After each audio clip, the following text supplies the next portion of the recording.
Ayan, isang napakagandang araw para sa ating lahat at nagbabalik ulit tayo para sa ating video presentation.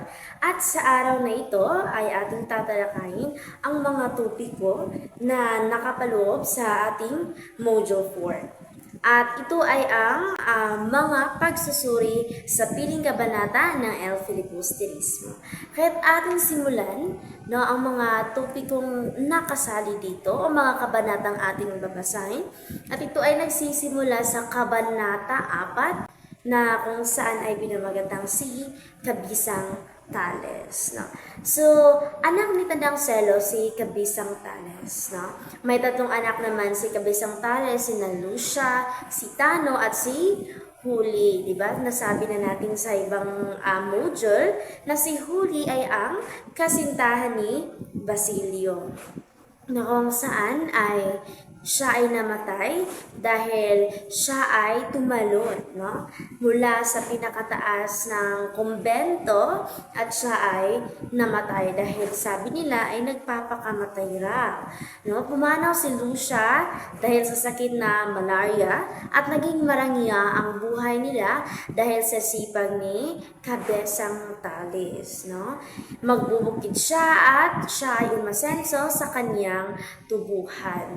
Subalit pagkaraan ng ilang mga taon at nakita naman ito ng mga praile, so ano naman ang ginawa nila, So ayun, inabuso na naman at kinuha ng mga praile ang lupain ni Kabisang Tales dahil pinataas nila ang buwis nito at pagkatapos kapag mataas ng buwis nito ay agad na nila itong kukunin sa iyo. So nais niyang pag-aralin talaga si Huli sa kolehiyo upang makapantay sa kasintahang si Basilio kasi nag-aaral si Basilio ng medisina. Kaya gusto sana ni Kabisang Tales na makapantay rin si Huli sa kung ano ang meron si Basilio.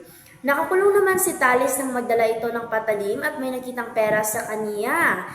Pinatubos naman siya ng halagang 500 upang may pantubos sama ay isinanla ni Huli ang lakit na ibinigay ng kasintahan noong ay pagmamay-ari ni Maria Clara. Kasi noon, si Maria Clara ay kasintahan ni Simon. At si Simon naman, ibinigay ang lakit kay Basilio.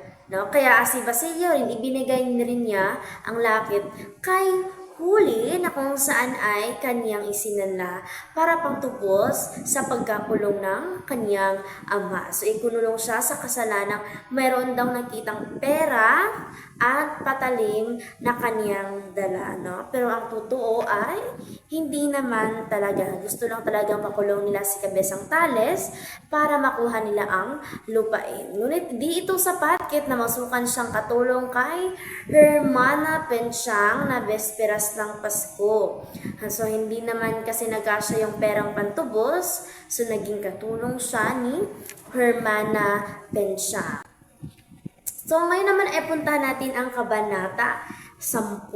So, ito naman ay tumutukoy o ito naman ay tungkol sa kayamanan at karalitaan. So, sinong kayamanan ba itong pinag-uusapan dito? Si Simon ay tumuloy sa bahay ni Kabisang Tales. Siya ay may dalang pagkain at ang kanyang ibang kailangan. At 2 kaban ng mga alahas. Diba nasabi natin na si Simon ay isang mang-aalahas dito sa L. Filibusterismo. So, binago niya ang kanyang itsura at binago niya ang kanyang pagkatao dahil siya na ay isang mayamang mang-aalahas. Nagsidatingan na ang mamimili ng alahas ni Simon na sina Kapitan Basilio at ang kanyang anak na si Sinang at kanyang asawa. So iba naman tong si Kapitan Basilio, hindi to si Basilio na kasintahan ni Huli. Dumating kanyang anak si Sinang at ang kanyang asawa at si Hermana Pensyang. So namimili sila ng mga alahas galing kay Simon. So inilabas ni Simon ang kanyang mga bagong hiyas. Dito naman pumili si Sinang at iba pa.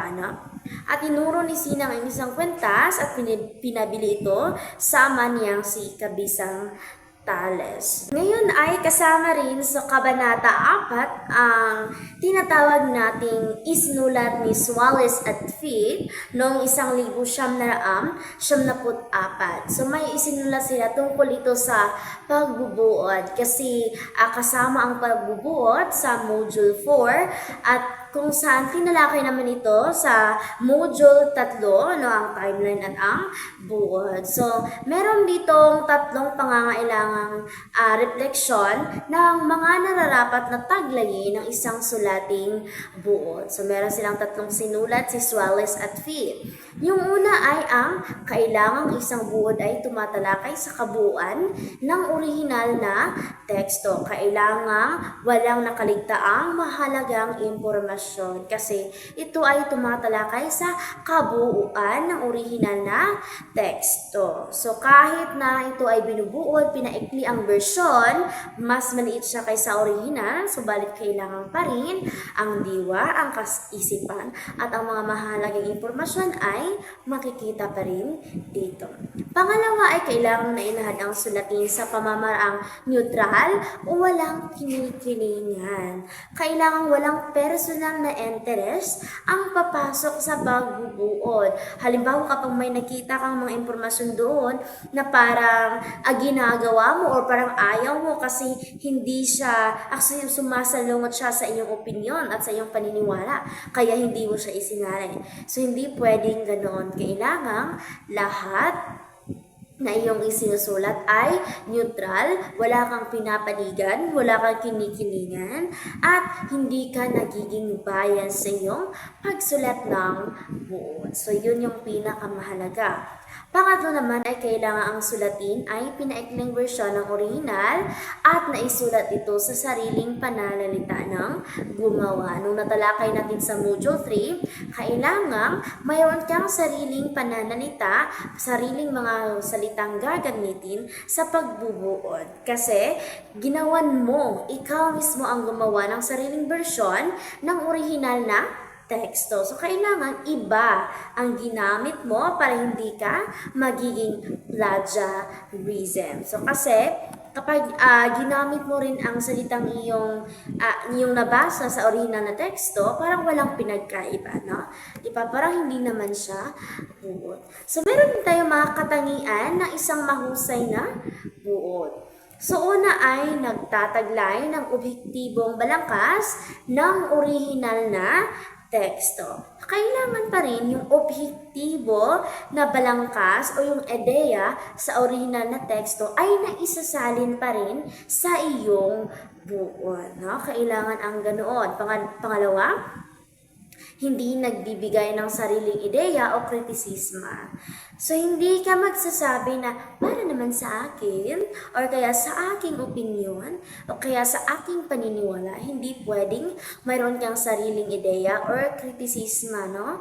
Krinitik mo ang isinulat na orihinal na teksto. So, kailangan ang pagkasulat mo ay neutral at hindi ka magbibigay ng sariling opinion. Pangatlo ay hindi nagsasama ng mga halimbawa, detalye o informatibong wala sa orihinal na teksto. So magbibigay ka pa ng ebidensya or kaya magbibigay ka ng mga halimbawa na wala naman sa teksto. So kailangan ang ibubuod natin ay yung nasa orihinal na teksto lang at kailangan ito ay pinakamaikling version, wala nang mga halimbawa at wala nang ebidensyang gagamitin. No? Kailangan ang mga ganoon. Ang apat, gumagamit ng mga susing salita, no? Kailangang alam na mambabasa kung hanggang saan ka na sa iyong pagbubuod. Halimbawa, pangwakas or kaya kailangan o kaya sa ating pagtatapos, yung mga salitang tinatawag nating transition ng mga salita or susing salita. So, kailangang alam nila na malapit ng patapos ang iyong buod o kaya nasa katawan ka na ng iyong buod. At panglima at panghuli, gumagamit ng sariling pananalita ngunit napanatili ang orihinal na mensahe. So, kailangan mong gumamit ng sariling pananalita, subalit ang orihinal na mensahe o diwa ng ibubuod ay ganun pa rin sa orihinal. Yung pananalita lang ang nagbabago, pero ang iyong salitang ginagamit ay sariling salita. At meron tayo itong mga hakbang sa pagbubuod. So, meron tayong sinusunod na mga steps, no? Kung paano ba magbuod ang isang magbubuod.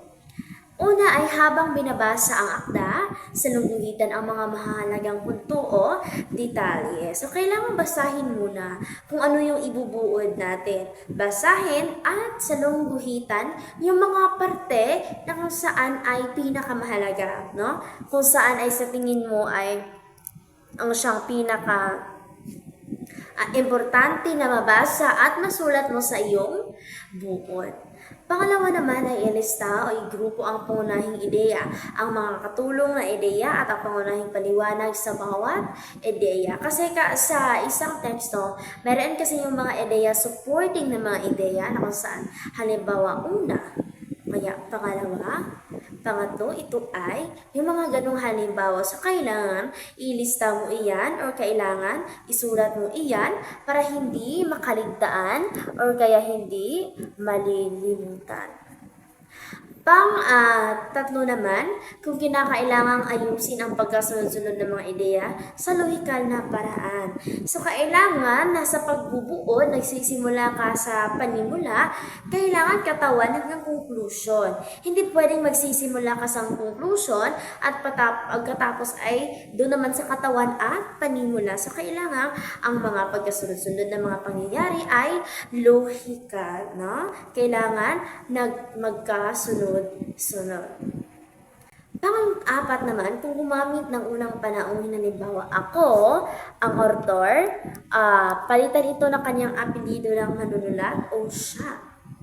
So, kailangan sasabihin mo nga, base sa manunulat, ayon pa sa manunulat, ganyan ang ilalagay para hindi siya magiging bias. Halimbawa, like, ako ay nagsulat dito. So, kailangan sasabihin mo na base sa manunulat or base sa author, ganito ang kanyang sinabi. So, ganyan ang gagawin para maiwasan ang personal na interest o bias. At kailangan isulat ang buod. So, pagkatapos ng iyong mga ginawa, kailangan mong isulat ang buod. At hanggang yan lamang ang ating talakayan para sa Module 4. At ating tatapusin ang iba pang mga talakayan sa susunod na ating video presentation. Maraming salamat sa pagkikinig. Hanggang sa muli nating talakayan.